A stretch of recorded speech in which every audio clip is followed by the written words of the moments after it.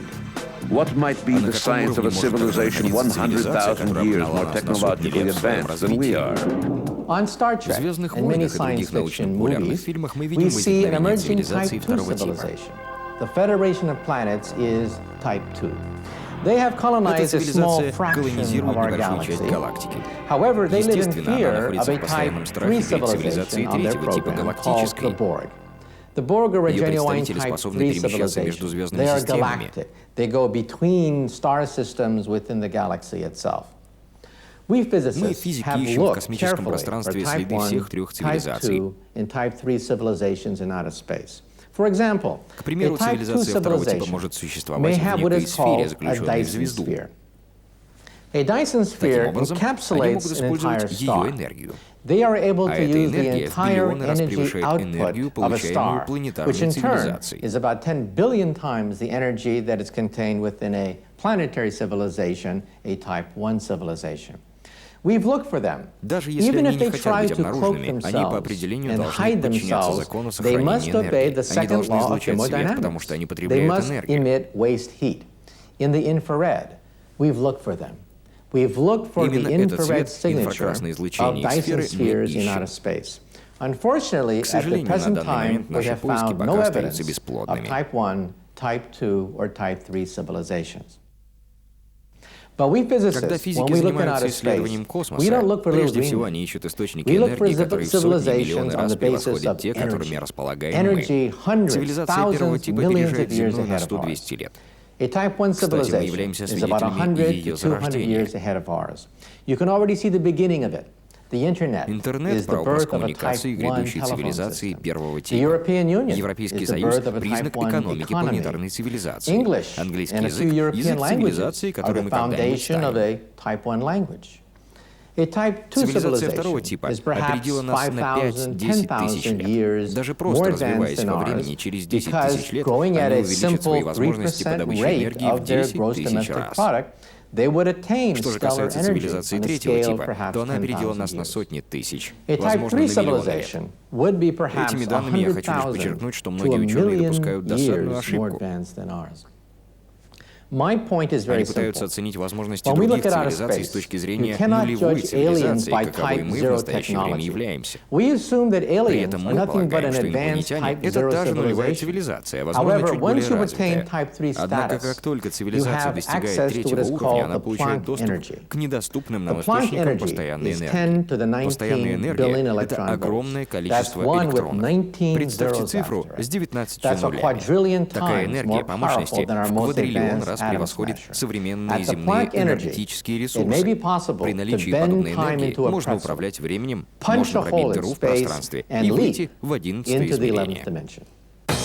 Recently, a few astrophysicists proposed the idea of wormholes to explain the problem of crossing huge interstellar distances.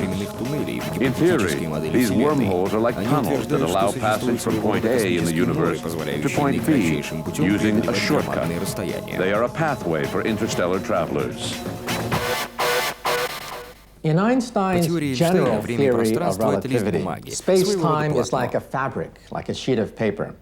And Einstein himself realized that perhaps the sheet of paper can fold on itself and give us a shortcut through space and time. In other words, take a sheet of paper. We all know that if I take 2 points, the shortest distance between 2 points is a straight line. However, we now know that's not true. The shortest distance between 2 points is a wormhole. That is, if you can rip the fabric of space and time, you could take a shortcut, like a subway ride through space and time. Now, Einstein realized this. We call them Einstein-Rosen bridges, bridges between 2 points in space and time. Most people know this as Alice's looking glass. Through the looking glass, Alice was faced with a mirror. She put her hand through the mirror, and her hand went to the other side of Wonderland. In Einstein's equations, we have many solutions, in fact, hundreds of solutions, in which we have Einstein-Rosen bridges. For example, take a look at a black hole. If I have a spinning black hole, the black hole does not collapse to a dot. It collapses to a ring of neutrons. This ring of neutrons forms the frame of Alice's looking glass. If you fall in between the ring, through the ring, then your hand may in fact go to the other side of the universe. Now, there are problems involved with wormholes. The main problem is stability. We're not sure if they're stable. We have to go to a quantum theory to calculate whether or not you could really make a journey through the black hole itself.